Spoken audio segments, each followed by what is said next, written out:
you for joining us. We have Zion here. MiZion, or just Zion.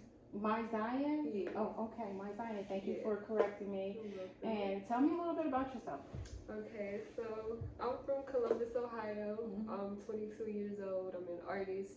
Right now, I'm learning how to tattoo, so I want to just like further develop my outlets. I feel like, but I paint, I draw, I customize clothing. So I'm really just trying to make my artistry my career. Artistry as of your career. Okay, Yeah. that's beautiful. Yeah. So, do you have a website or a company name? Yes.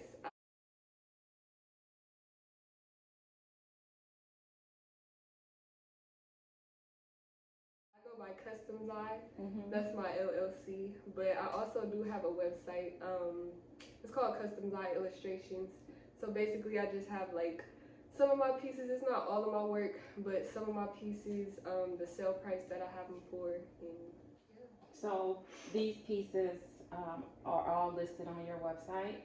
I believe this one is, and this one, maybe that one, but that's it. Yeah. Okay. And we're going to come back to those, and you can tell me about each one and what your inspiration is for them. They're very interesting. Thank you. But okay, so it's customzai.com. Yes, well, customzillustrations.com. Customzillustrations.com. And how did you get started into being an artist? Well, I've been drawing since I was 5.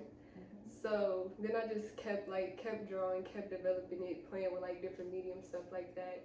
And then I went to Fort Hays Career Center for art portfolio. So that was basically like my first like in-depth training with art. So basically that was just with us like building our portfolio, just doing drawings. We had like a piece due every week. So and this was at Fort Hays High School, so yeah. They have an art program there. It's called Career Center. So yeah. And how many classes do you have to take to, do you get a certification, or is it just part of your diploma? It's just a part of our diploma. I think some of them had like a certification, but ours didn't, so yeah. And you take like how many classes with that program? Just one? Yeah, it lasted for junior and senior year. Okay, so it's like a kind of a extensive, almost like 2 years. It's a long, like a extended project. Yeah. Okay. And you said you work with different mediums. Explain when you say mediums for somebody, a novice like me. I'm an art lover, but when some artists would say mediums, I might not technically know or understand what you mean. So tell us, what are different mediums that artists work with? Okay, so starting with, I feel like the most basic level is like pencil. So like graphite pencil, that's basically just like a yellow pencil, a yellow number 2 pencil. That's the closest you would probably get to like, graphite, just drawing. So that's one medium. Medium is basically like what you use to make the art. So then going up from that, I would say like maybe a black color pencil. That's how I made this one. And then going up from that is like maybe charcoal. So that's that one over there is black charcoal. And like I added some white accents to it. Then going up from that is like acrylic paint. That's what this one is. So this is probably like one of the easiest paints you could work with. Really? Acrylic? Yeah. And then up from that is oil paint, and that's what this one is. So yeah. Then there's also, just turn this a little bit so our viewers can get a good look at it. Okay. And this one you said is color pencil? This one is oil. Oil, and this is acrylic.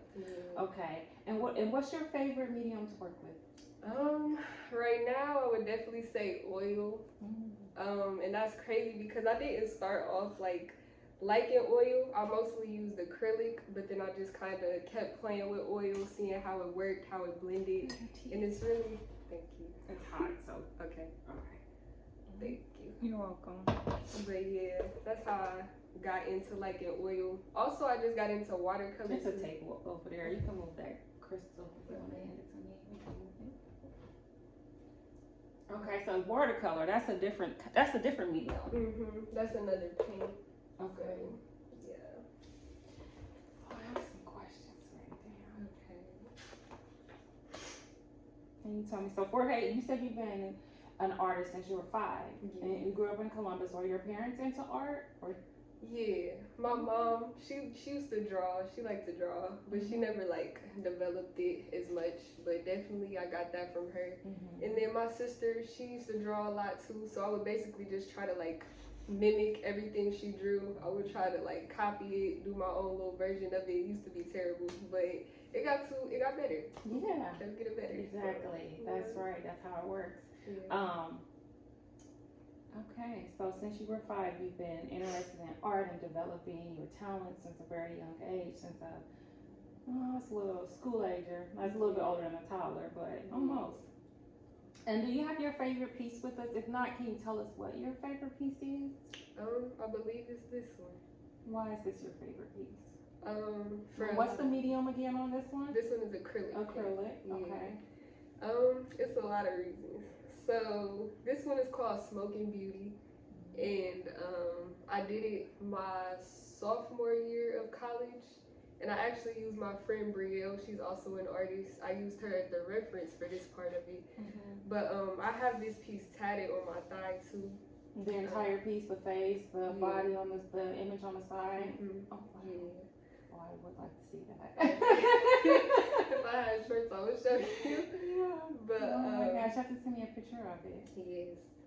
But also, when my grandmother was alive, she was on this necklace. She tried to steal this piece from me. Like, she kept it in her room. Like, she wouldn't let me take it with me to my apartment or whatever.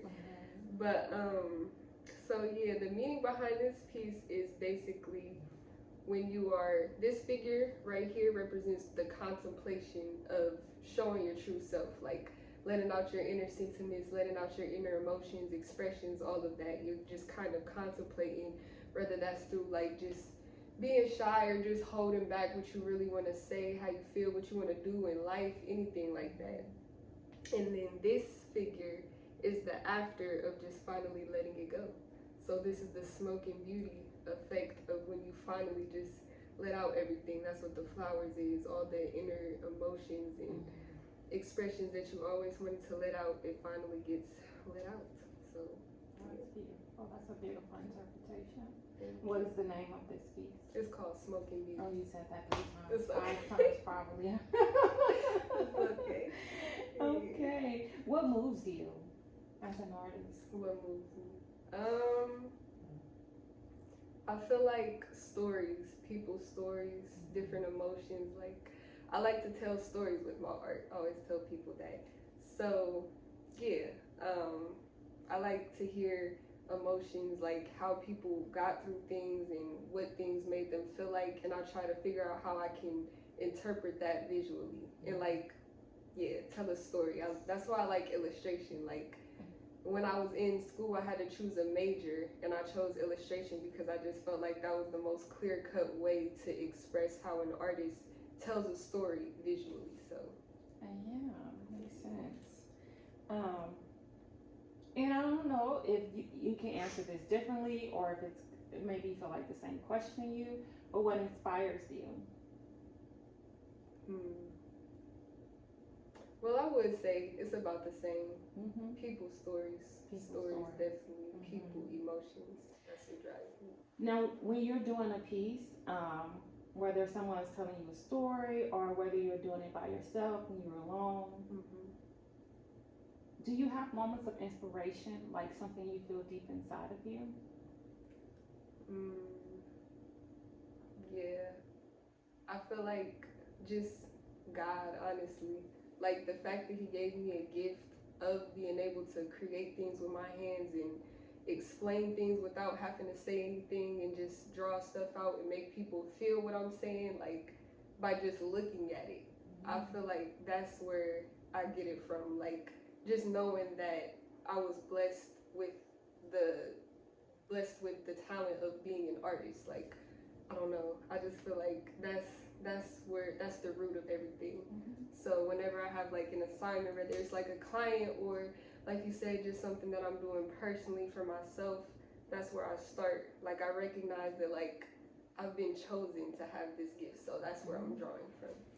And you say you feel like you're inspired by God, and since you say inspired, we kind of determined that being inspired by God and moved, or you kind of feel like those are along the similar along the same lines. Mm-hmm. Do you feel that God is in you, or do you feel like it's an outside inspiration? I kind of feel like both. I feel like God is always with me. Like God is always within me. I have that tattoo. It says God's peace is always with me. Mm-hmm. So I know that God is always within me. But I don't feel like I am a God. I know a lot of people feel like you control your own life. You control everything. It's you. You're the God. We're the gods. But I don't necessarily believe that. I see where they're coming from because, like I said, He is always within me. Because He is a spirit. It's a higher being. Like it's an energy, not an energy. I don't want to say that, but like it's an entity that's all around us and within us. So I feel like it's both. Yeah. Tell me about this piece. Okay. So that piece is called Induced Sleep. Now, what is this piece called? This piece is called Induced Sleep. So basically, this represents somebody dealing with mental health, self-harm, stuff like that. So yeah, I know what induced coma means. So I kind of took that and turned it into sleep. So I imagine those pill bottles being like sleeping pills, and then they're holding a blade. So again, it's just dealing with self-harm and mental health. Really, how you feel like this person in this part of the composition looking in the mirror, they're just kind of looking at the person who's already sedated, already just kind of over it. They went through with what they wanted to do to express how they were feeling, but then they're kind of disappointed in them. Like, we're doing this again. Like, you let it overcome you. You let yourself take the easy way out, basically. So yeah, that's what this piece represents to me. And when you say that you know what it means to be in an induced state, what do you mean? Is that something you feel comfortable speaking on? Yeah. Okay. So induced, I looked it up before I named this piece, but from my understanding, like when somebody says they're in an induced coma, they mean like the doctor purposely put them into a coma for their own good. Okay. For the better of the situation, the medical situation. So with this, I'm feeling like this person took it into their own hands to induce sleep for themselves. Mm-hmm. So rather it's like a permanent sleep, meaning death, like a person actually taking their life, or if it just means self-harm, like hurting themselves bad enough to the point where they do just go to sleep for a while and they don't have to deal with that pain. So that's their way of inducing what they think is better for them at that moment. To not have to deal with trauma, hurt, emotional pain, and suffering. So instead of dealing with the hurt and the pain and the darkness of it, they just rather be in an induced state. Right. Whether it's using prescription drugs or street drugs or alcohol, they rather just black out. Yeah, correct. Okay. But you weren't saying that for yourself. You went through that type of thing personally. Yeah, I have. I went through that type of thing personally. Yeah, but I know a lot of people have too. So like I said, I like to tell stories. So this is my story, but I also know that it's a lot of other people's stories as well. But with those specific things like taking sleeping pills and like the cutting yourself with like the blade, stuff like that, I personally went through that. So that's especially why I use myself for the person in it, because a lot of times if I'm telling a story and I know that the story doesn't have anything to do with me, I'll try to find another reference, another person to use in the composition, or like I'll even use like the specific person that I'm thinking of when I'm telling the story. But because I know that, yes, this is something that I personally went through, that's why I did use myself. So, you're right. It is a common story. It is not an uncommon story. A lot of people deal with trauma and pain with abuse, whether it's cutting or drugs, alcohol, or abusing other people. It's not uncommon, and it's not an uncommon occurrence for people to use abuse to deal with abuse, to deal with pain and trauma. Right. But that's very interesting. Thanks for sharing that. Thank you. Okay. So tell me about this piece. What's the name of it? This piece is called Quiet One. So this piece is basically about how I felt. This was one of my experiences of when I was growing up. Still now, I'm just a fairly quiet person. I don't really say a lot. I don't talk a lot. And I'm a fairly monotone type of person. But growing up, this is really how I felt. Like I didn't have much to say. I didn't feel like I needed to say much. I just knew I could express myself visually through art. So there's all these influences around you that's talking. Everybody's talking. Everybody's telling you something. So your peers, the kids around you, the teacher, your mom, the pastor. These were all major higher influences in my life growing up who I just, like I said, always felt like they were telling me something, but I always felt like I didn't have much to say. Mm-hmm. And why is it an upside, down, as below, as above, so below? Why do we have that? Yeah. That's how I interpret it, but I don't know when you were creating it, maybe you had something different in mind, but there's obviously a up and a down. Yeah. So tell me about that. What made you do that? That's just the composition I chose, really. I just wanted to make sure that the little girl was the main focus, so I put her the biggest in the middle, in the center, upright, and then everybody else I kind of just put surrounding her. So I said, it's a circle. Yeah, like a circle. Okay. And this is her little world as a little girl growing up, and these are all the people that are all around her, always saying something. These are the major people in her little world. So yeah. Okay.